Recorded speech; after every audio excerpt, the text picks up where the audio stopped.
पाकिस्तान पिछले कुछ दिनों से खासतौर पर बुरहान वानी की मौत के बाद, जिसे भारतीय सैनिकों ने मौत के घाट उतारा आतंकवादी गतिविधियों की वजह से, उसके बाद से लगातार कश्मीर को लेकर माहौल बनाने की कोशिश कर रहा है। हमारे साथ संबित पात्रा हैं, बीजेपी के प्रवक्ता है, हमारे साथ प्रेमचंद मिश्रा हैं, कांग्रेस के प्रवक्ता है, हमारे साथ लेफ्टिनेंट कर्नल अनिल कौल साहब रिटायर्ड यहाँ पर मौजूद हैं जो कि रक्षा विशेषज्ञ हैं। हमारे साथ नुसरत अमीन हैं, पाकिस्तान के वरिष्ठ पत्रकार और पॉलिटिकल एनालिस्ट हैं, और तारिक फतेह हैं, वो हमारे साथ हैं कनाडा से स्काइप के जरिए, जाने माने अंतर्राष्ट्रीय पॉलिटिकल एनालिस्ट हैं। संबित पात्रा आप पहले कह लीजिए, फिर मैं जाता हूं नुसरत अमीन के पास, क्योंकि आप हाथ उठाएं बहुत देर से। बोलिए संबित। देखिए, चूंकि आज अमीन जी ने कहा है कि हमें पाकिस्तान के अखबारों को पढ़ना चाहिए, तो मैं आज अखबारों पे ही चर्चा करूंगा। आज हिंदुस्तान के आईएनबी मिनिस्टर वेंकैया नायडू जी ने एक leading newspaper times of India में एक बड़ा आर्टिकल कश्मीर को लेकर और पाकिस्तान जिस प्रकार दखलंदाजी कर रहा है उसमें लिखा है। उसमें उन्होंने बड़ा अच्छा एनालिसिस किया है और कहा है कि 3 युद्ध हारने के पश्चात, 71 के पश्चात पाकिस्तान ने यह निर्णय लिया कि हम अब कन्वेंशनल वॉर में इंडिया को हरा नहीं सकते हैं, तो क्यों नहीं 1000 कट्स, वॉर विथ 1000 कट्स शुरू करे। तो ये गुरिल्ला वॉर आपने आरंभ किया है, और किस प्रकार पाकिस्तान की अखबार इसकी पुष्टि करती है आप देख सकते हैं अमीन साहब। ये ट्रिब्यून अखबार है पाकिस्तान का, और ये है 26 जुलाई 2016 का। आपको पता होगा शहजाद शाह जो बड़े फेमस कॉलमनिस्ट है आपके, उन्होंने लिखा है, मैं एक पैराग्राफ उसका पढ़ देता हूं, खुद पाकिस्तान के कॉलमनिस्ट क्या कहते हैं पाकिस्तान के लिए। Since 1989, the main plank in Pakistan's Kashmir policy has been to train militants for infiltration into India-occupied Kashmir. Sorry, Pakistan में उसको ऐसा कहते हैं, वो हमारा कश्मीर है। None other than Great Commando has admitted this. The man who ruled Pakistan for 9 years, Musharraf, justified the policy as a logical response to India's unwillingness to discuss Kashmir at the UN and to resolve the dispute in a peaceful manner. But has the policy of sponsoring jihad in Kashmir brought India closer to accepting a peaceful resolution for the dispute? Certainly no. और सबसे बड़ी बात जो आपके columnist कहते हैं, सुनिए, by permanently abandoning all military options, conventional and otherwise, Pakistan will place itself on the unassailable moral high ground. It will also allow our state to divert resources towards internal development. अमीन साहब, आप ही के बड़े columnist जैसे जो आपके तरह हैं, वो कहते हैं कि अगर पाकिस्तान जिहाद बंद कर दे कश्मीर में, तो खुदा के वास्ते जो पैसा बचेगा वो हमारे गरीब लोगों के लिए कुछ डेवलपमेंट करा पाएगा। दूसरी बात, ये अखबार आप देखिए, क्या कहते हैं घनी साहब, जो कि प्रेसिडेंट है अफगानिस्तान के। थोड़ी देर के लिए इंडिया को भूल जाइए, अफगानिस्तान के प्रेसिडेंट क्या कहते हैं, Pakistan a bigger challenge for Afghanistan than Al Qaeda and Taliban. और आगे जो उन्होंने लिखा है वो सुन के आपको शर्म से सर झुका लेना चाहिए। वो कहते हैं, Taliban roams openly in Pakistan, I can provide addresses of Talibani leaders in Quetta, Afghan leader designated terrorist hold open meeting in Islamabad.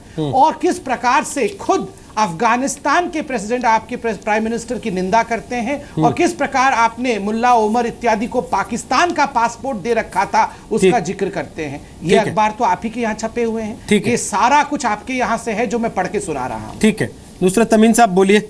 और साथ में ये भी आपको अपडेट कर दूं, मैंने ब्रेक में बड़ी कोशिश की सर आपकी सलाह के मुताबिक गूगल करके ढूंढने की, सर मुझे कहीं नहीं मिला। पाकिस्तान की सरकार ने ऑफिशियली ब्लैक डे मनाया हो पेशावर में 125 से ज्यादा बच्चों के मर जाने के बाद। लोगों ने ट्विटर पे मना लिया सर, फेसबुक पे मना लिया, कुछ लोग सड़कों पे भी उतरे, उन्होंने ब्लैक डे जरूर कहा। लेकिन जैसे बुरहान वानी के लिए पाकिस्तान की सरकार कूद पड़ी ब्लैक डे मनाने, वैसे अपने 130 से ज्यादा बच्चों के मरने पे पाकिस्तान की सरकार ने ब्लैक डे मनाया हो, सर गूगल पे मुझे नहीं मिला।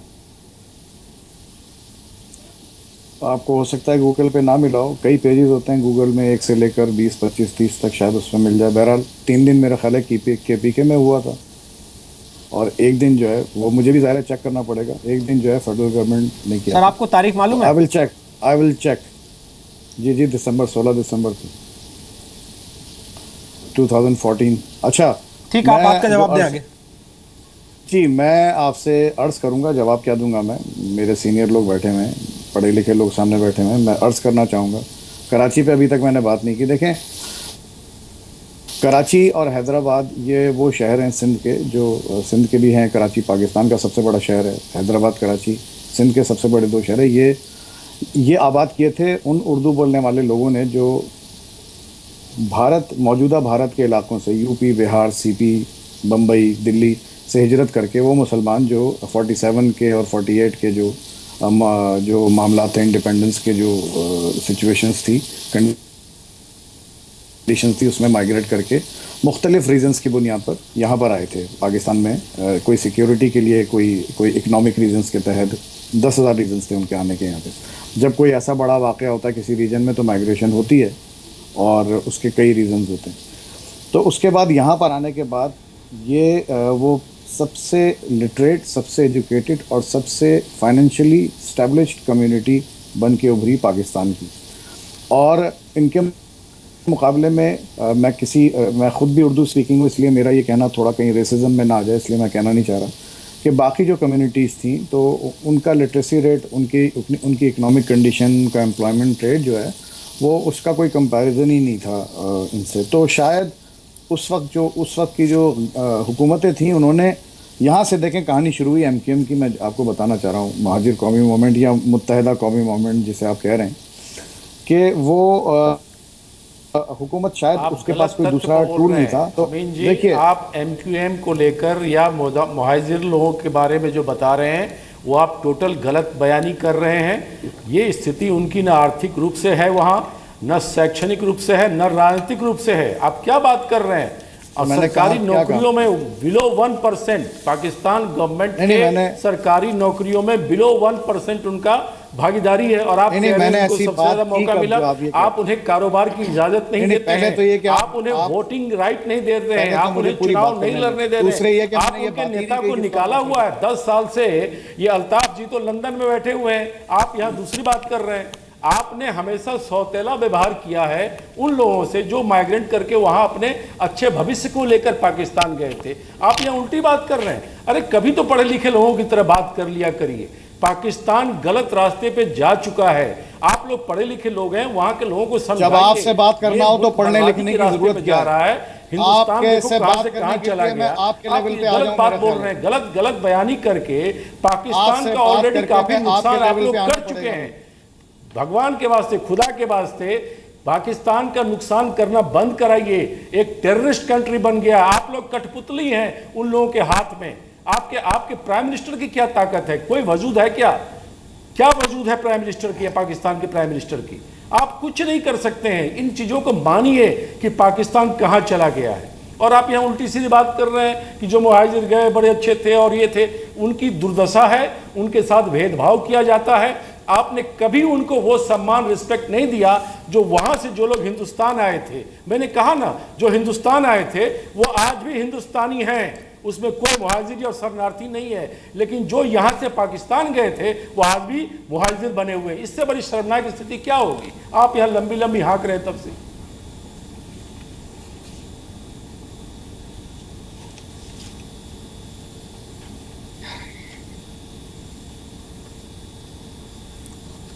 अमीन साहब पूरा कर लें आप बात अपनी। मेरे ख्याल है अभी जो साहब बोल रहे थे, ये कश्मीर में मुजाहिदीन से भी इसी तरह लड़ें जिस तरह अभी मुझसे लड़ लेते। यानी इनके पास खाली बंदूक होती होगी और ये बंदरों को निशाना ले लेके ऐसे आतंकवादियों को जो आप मुजाहिदीन का पर्दा डालते हैं ना सर, धीमे धीमे करके। पीओके आप कहते हैं, मुझे गूगल पे मिलता नहीं पीओके क्या होता है। आतंकवादी मुजाहिदीन होता है। पाकिस्तान के पढ़े लिखे लोगों का ये हाल है। इसी से अंदाज लगाया जा सकता है कि पाकिस्तान कहां चला गया है। अरे मैं जो कह रहा हूं आप गलत बातें कर रहे हैं। इंडिया की फौज क्या है, मुझे इनकी गुफ्तगू से अंदाजा हो रहा है। ट्रैक पे जा सर, इंडिया की फौज के बारे में तो आप बात नहीं करें। अमीन साहब, मेरे दो ऑब्जर्वेशन है इंडिया की फौज कि आप अगर ध्यान से देखें, तारिक साहब, 4 युद्ध से नहीं हुआ, अगर ध्यान से देखें तो बलूचिस्तान में या फतह में या NWFP में टैंक, वो 4 युद्ध से मालूम नहीं पड़ा इंडिया का जवान क्या होता है। गुफ्तगू करनी पड़ी आपको। कॉल साहब पूरा करें। समेत वन सेक कॉल साहब। अमीन साहब, फौज के बारे में तो बात ना करें। आप बलूचिस्तान में चले जाइए, फतह में चले जाइए, NWFP में चले जाइए, वहाँ टैंक, हवाई जहाज, ड्रोन, हर किस्म का हथियार इस्तेमाल हो रहा है। कश्मीर में राइफल के अलावा और कुछ देखा आपने? नंबर 1। नंबर 2, आपकी फौज जो है जिस दिन वो मिक्सी और क्या कहते हैं वॉशिंग मशीन बनानी बंद करेगी, उस दिन शायद वो फौज के बारे में कुछ सीख लेगी। अभी फिलहाल को उनको फौज के बारे में कुछ नहीं आता है। देखिए, वो कॉर्नफ्लेक्स बनाती है सर, वॉशिंग मशीन छोड़िए, कॉर्नफ्लेक्स, वो नाम है फौजी कॉर्नफ्लेक्स। इतना लूटा है पाकिस्तान को इन कमबख्त जनरल्स ने, इनकी कंपनीज नॉन एग्जिस्टेंस हैं, यानी जो ब्रिगेड की कई कंपनीज हैं, there are no soldiers in it, वो फार्म लेबर की जगह यूज कर रहे हैं। It's the scandals of Pakistan's military, that is why the officers cannot fight. ये मोटे पेट लेके सिविलियंस को मारने वाले लोग, बंगाली औरतों को रेप करने वाले लोग, ये कहां से जंग लड़ेंगे? ये जिस दिन अफगानिस्तान की फौज ने इनकी पिटाई की तो क्या असर होगा? करप्ट टू द कोर, ये अपना घर का सामान बेचने वाले, यानी इनके स्टोर्स में करप्शन की ये हालत है कि the officers are selling the home supplies on the black market. This is not an army. ये लुटेरों का, ये जो पायरेट्स होते थे 19th सेंचुरी के, ये वो लोग हैं। So keeping that in mind, I don't think you should compare. Comparisons are odious, but don't compare the Indian army with the Pakistan army. That, please, let's get on with it.